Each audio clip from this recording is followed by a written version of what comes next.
amigos, este es su programa Viva Mejor. Esta mañana estamos conversando sobre una enfermedad que se llama alveolitis y para ello tengo a mis dos invitadas, la doctora PILAR PANTOJA y la doctora KARLA CRUZ. ¿Qué les parecen mis doctoras? Sí, empezamos a conversar sobre un poquito sobre qué es la alveolitis.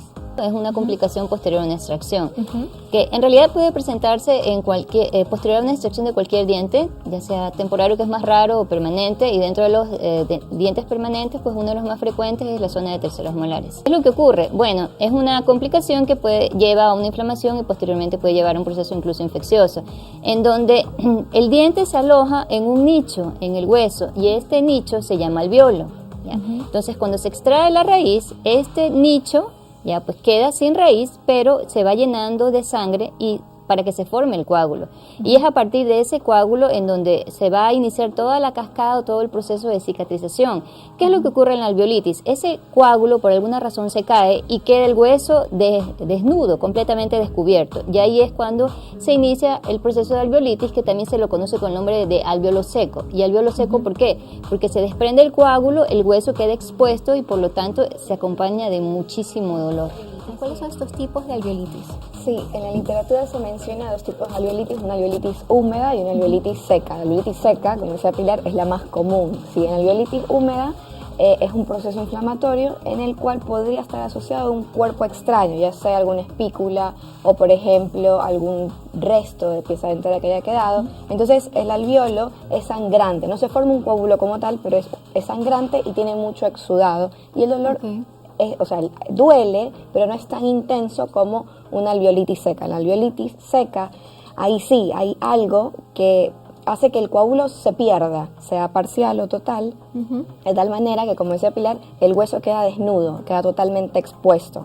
Entonces, esta alveolitis seca puede ser primaria, como por ejemplo uno hace la extracción y cuando saca la pieza dentaria, el alveolo está totalmente seco, no hay sangre. Entonces uno, para evitar esta complicación, puede raspar un poquito, un curetaje que nosotros hablamos, para hacer sangrar el alveolo. Ahora, puede pasar que uno saque la pieza dentaria, se forme el coágulo, pero en el transcurso del tiempo se pierde. Entonces ahí sería una alveolitis seca, pero secundaria. Algo hizo que se saliera este coágulo. De tal manera que empieza a haber mucho dolor. Por lo general eso se da entre el segundo o cuarto día y el dolor va aumentando paulatinamente, ¿sí? Con el paso de los días. Entonces el paciente no puede hacer actividades como comer, como hablar, como higienizarse, entonces empieza a haber halitosis y demás. Lo más común es la alveolitis seca y es muy, muy dolorosa para el paciente. ¿Cuál es la principal causa de la alveolitis? ¿Es algo que comimos, es algo que no comimos, es algo que no hicimos? Ya, bueno, el desprendimiento del coágulo puede obedecer a varias razones. Una puede ser, por ejemplo, una de las recomendaciones que se dan posquirúrgicamente es que el paciente no esté realizando enjuagues o buches muy fuertes, porque esa acción de mecánica, digamos así, ayudará al desprendimiento del coágulo. Ya, también una dieta suave, no alimentos duros que pudieran incrustarse o introducirse en la zona. Y también es importante considerar ciertos medicamentos que pudieran inducir a que ese coágulo se desprenda fácilmente. ¿Ya? E incluso en pacientes fumadores se recomienda suspender el consumo de tabaco un día o un par de días previos, o incluso un par de días posteriores al procedimiento de extracción, porque también el tabaquismo o el tabaco se constituye en un factor que ayuda a que se pueda presentar una alveolitis. El primer mito para ustedes es: solo con tratamiento farmacológico se resuelve la alveolitis, Karla. ¿Tú crees que es un mito o es una verdad? Bueno, este es un tema bastante hablado. Controversial, sí, ¿verdad? Muy controversial. No hago nada, solo mando una pastillita, me sigue doliendo, ¿qué hago, doctor? Y ahí te están tocando la puerta. ¿Qué pasa? Sí, mira, hay varios tipos de tratamientos, sí. Obviamente se mandan por vía oral, antibióticos, analgésicos, pero también existen los apósitos que uno puede colocar justamente para que el coágulo esté tapado. Son gasas iodoformadas que uno aplica diferentes, por ejemplo, bálsamo de Perú, aplica otros tipos de componentes para ayudar a la cicatrización y también a evitar la infección. Pero también algunos otros colegas, otros autores hablan sobre curetear un poco la parte interna del alveolo para generar un nuevo coágulo. ¿sí? En otros casos o en otros países por ahí no hacen nada y simplemente dan una medicación, porque igual esto se va a resolver entre 10, 15 días. También hay que tomar en consideración el estado, ¿no? Como cuando se desprende el alveolo queda una cavidad, en esa cavidad se puede llenar de restos de alimentos, ¿ya? Entonces la presencia de todos esos restos más la bacteria, la placa bacteriana que es normal en boca, pues va a entrar en un proceso pues de putrefacción, digámoslo así. Entonces yo sí pienso que dependerá del caso, ¿no? Habrá en ciertas circunstancias en donde un tratamiento farmacológico con analgésicos, pero cuando ya está la cavidad contaminada, ya hay presencia de fiebre, ganglios inflamados, entonces ya no es solamente eso, sino que ya requiere una supervisión por un odontólogo, por un cirujano, ya probablemente limpiar la cavidad bajo anestesia, obviamente, ¿no? Porque es extremadamente doloroso, inducir a que se forme nuevamente el coágulo, y como una forma de ayudar a que se retenga ese coágulo es también ayudando a cerrar la herida, porque siempre va a quedar una cavidad, ¿no? Porque la encía no está completamente cerrada porque se realizó la extracción, entonces hay una cavidad también en la encía, no solamente en el hueso. Entonces, para ayudar a retener ese coágulo, puedes colocar puntos de sutura, ya son medidas mecánicas. Nuestro siguiente mito es nunca comer comidas inconosas después de una extracción. ¿Es un mito o es una verdad eso de las comidas inconosas? Me como el camaroncito, me como una cazuela después de la extracción y ahí está el dolor, la hinchazón, alveolitis. Bueno, cuando existe un proceso, una complicación ya de un procedimiento de rutina como una extracción, entonces incluso sin las complicaciones, las recomendaciones son, pues lleve una dieta blanda, una dieta suave, una dieta hipocalórica. Okay. Entonces, o sea, disminuir la cantidad de grasas, no alimentos duros o alimentos crujientes, no alimentos tipo chiclosos. ¿Por qué? Porque si se va ese alimento ya va a hacer succión y pues ya ayudará a remover el coágulo. ¿Ya? Entonces, recuerden que una de las recomendaciones también fue hacer enjuagues muy, muy suaves, no vigorosos, no buches muy fuertes, porque ayudará al desprendimiento de ese coágulo. Entonces, es un procedimiento, una cirugía menor, es algo pequeño, pero no deja de ser una cirugía, no deja de ser un procedimiento que requiere sus cuidados para que siga su curso normal y no se presente ninguna complicación. No puede ser una dieta igual que la de todos los días, tiene que ser una dieta hipocalórica, una dieta blanda, nada crujiente, nada caliente, porque es un procedimiento quirúrgico. Entonces, más bien durante los primeros días lo que se recomienda es aplicación de frío en la zona, ¿ya? Agua helada, mucho compresas hielito. de hielo, así sea agua helada y compresas de hielo por fuera, porque el hielo provoca vasoconstricción y también ayuda a controlar inflamación, más aún en aquellas personas que tienen limitaciones para la toma de ciertos medicamentos antiinflamatorios, y también ayuda a disminuir el edema o la hinchazón. Entonces, el uso del hielo es una medida casera y es una medida pues excelente. Nuestro siguiente mito dice, justo lo que nos estaba conversando, doctora, es más fácil que se infecte una herida si no la cosieron después de una extracción. Bueno, ¿es cierto eso de que hay extracción, por favor, cósame, si no me va a empezar a doler? No necesariamente, o sea, el cirujano, dependiendo del acceso, dependiendo del trauma, decidirá si coloca o no puntos de sutura. O sea, una extracción normal, una extracción común en donde lo que se hace es la remoción de la raíz y no hubo una apertura quirúrgica, es decir, no hubo necesidad de abrir la encía, por ejemplo, un tercer molar incluido, en donde hay que crear un acceso mayor, en donde hay que hacer una incisión, hay que hacer incluso una cavidad en hueso para poder remover esa pieza. Como más trauma, ¿no? Es mucho más traumática, hay un acceso mucho mayor y por lo tanto pues amerita el uso de sutura, pero no necesariamente toda extracción requiere sutura. Pero también no necesariamente porque tiene sutura no pudiera producirse. Exactamente. Va a evitar una alveolitis. Entonces, incluso existen casos de terceros molares con acceso quirúrgico, con toma de puntos de sutura o cosido, en donde también se produce estas complicaciones. ¿Ya? Entonces, varía definitivamente, pero en todo caso ahí hay que sacar las suturas para poder limpiar y poder poner el apósito. Así es, o sea, nuevamente abrir, limpiar, ¿ya? Y se parte como de un día cero con una herida ya complicada, en donde su cicatrización también ya no va a seguir el mismo curso, sino que va a ser más lenta y que requiere una revisión y una incluso limpieza continua por parte del odontólogo. Podrá ser todos los días hasta que vaya mejorando, hasta que finalmente pues ya retoma su vida normal, pero definitivamente demora más, ya es una cicatrización también complicada. Y eso no quiere decir que todo paciente que se va a hacer una extracción va a terminar en una alveolitis, ¿sí? Ajá. Porque no es así. O sea, una persona va a hacerse una extracción y no quiere decir que me va a dar alveolitis, mejor no me la hago. O sea, En una no se da extracción así. usual, normal, ¿a los cuántos días tiene que ya cicatrizar? Ya puedo comer, ya puedo comer camarones, cazuela. ¿A los cuántos días? Los primeros días, los 2 primeros días la dieta suele ser blanda. Y más que nada, si te das cuenta, todas las indicaciones postoperatorias, si tras una extracción, son en base a eso, a evitar que se salga el coágulo. Sí, por eso es que no fumar, no escupir fuerte, esos buches con agua con sal que hacen y se hacen muy fuertes y escupen. Entonces, uno lo que trata es evitar que se salga el coágulo. Las comidas justamente blandas al inicio para evitar que cualquier miga de pan o algo se incruste, se pueda quitar el alveolo o pueda infectarlo. Lentejas, frijoles, todas esas cosas. Todo eso sería un poquito más tipo 4º, 5º día. Igual el mismo cuerpo te va diciendo, porque uno dice, no, todavía como que siento que todavía no puedo comer algo tan duro. Entonces uno va haciendo, va de líquidos o comida blanda a semisólidos y termina ya con sólidos cuando uno ya siente como que ya puede. El mismo cuerpo como que uno te va avisando. Los niñitos que se manipulan la zona después de que se les cayó un dientecito y entonces están ahí con la lengüita manipulando.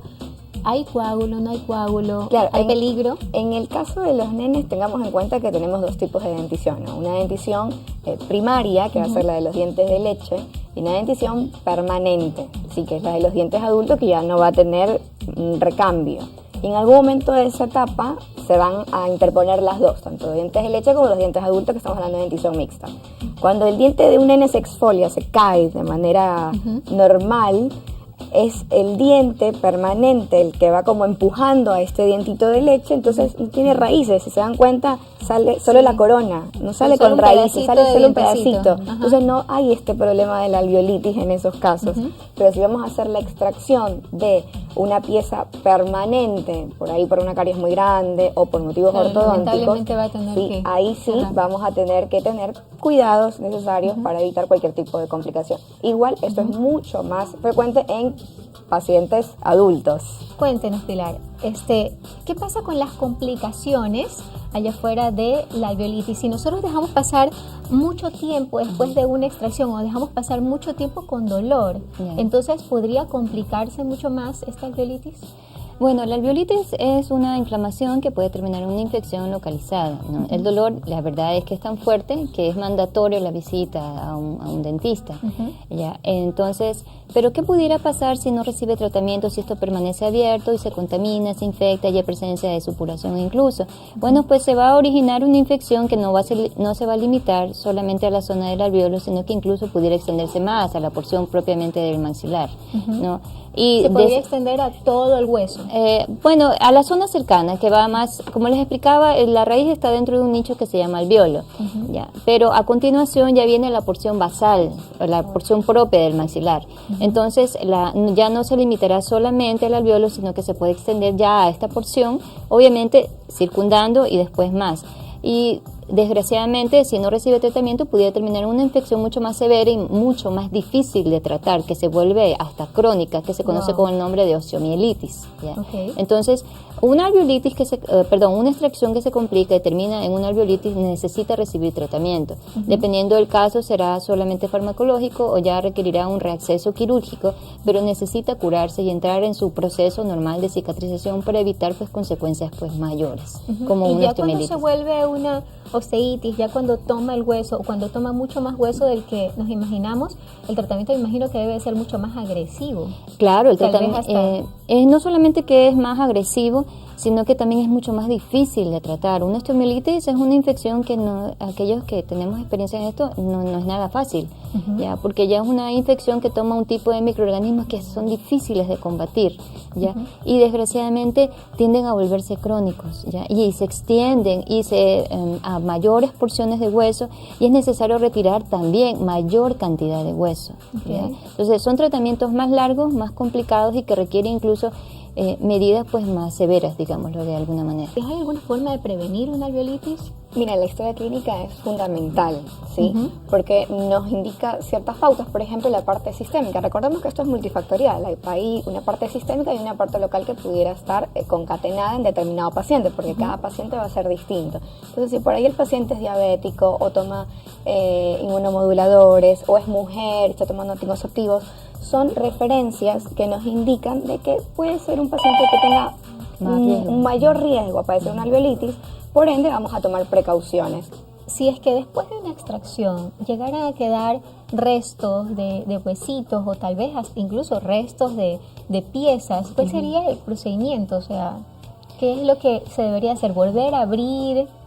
¿Podría causar una alveolitis esos restitos? La verdad es que sí existiría la posibilidad de que algún remanente, más aún si no es lo mismo una extracción en una pieza, por ejemplo, que en ortodoncia, que por razones ortodónticas es una pieza sana, entonces está indicada la extracción, a una pieza que ya tiene un proceso infeccioso, ya independientemente de su causa. Entonces ya estamos partiendo de una zona ya contaminada.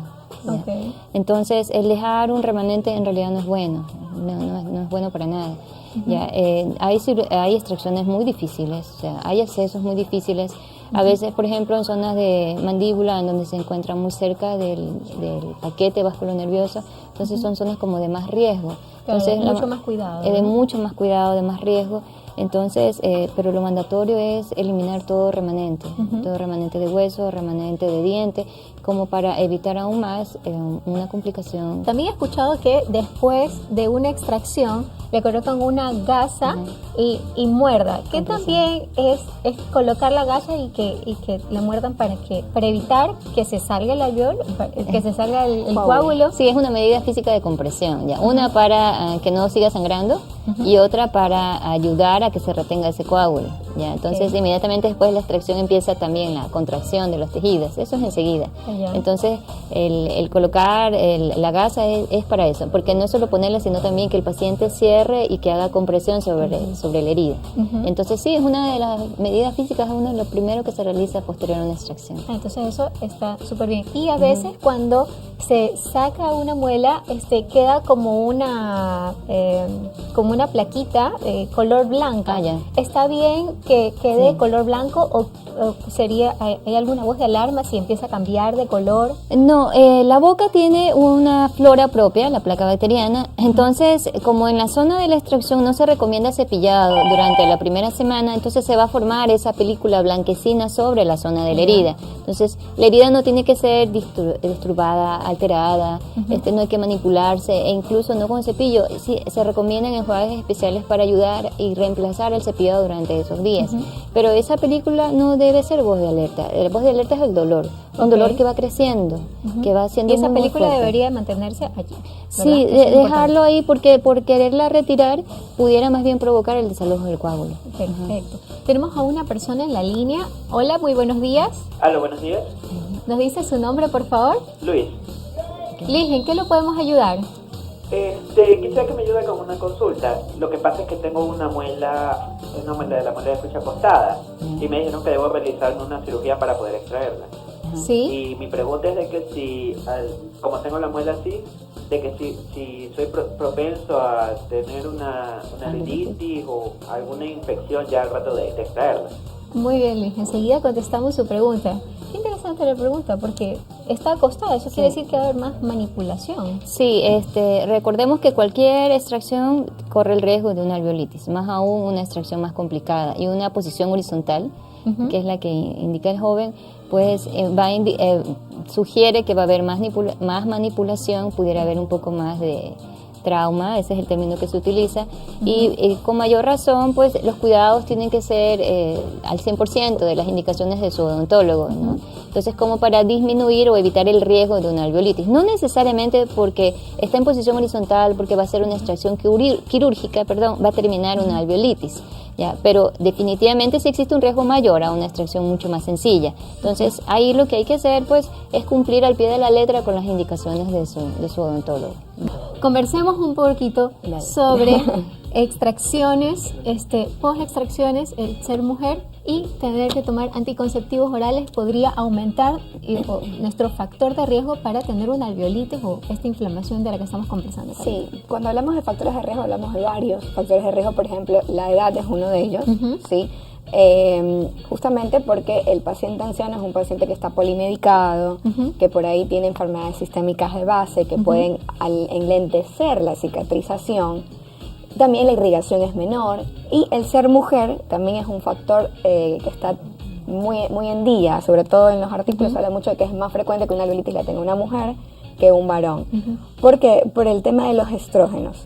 Es por esto que cuando se van a realizar extracciones se prefiere que la mujer no esté menstruando o no esté tomando anticonceptivos, porque el aumento de estrógenos lo que hace es que también a su vez incremente la actividad fibrinolítica, que es la que va como que a desbaratar el coágulo. Entonces por eso es que es más propenso a la alveolitis.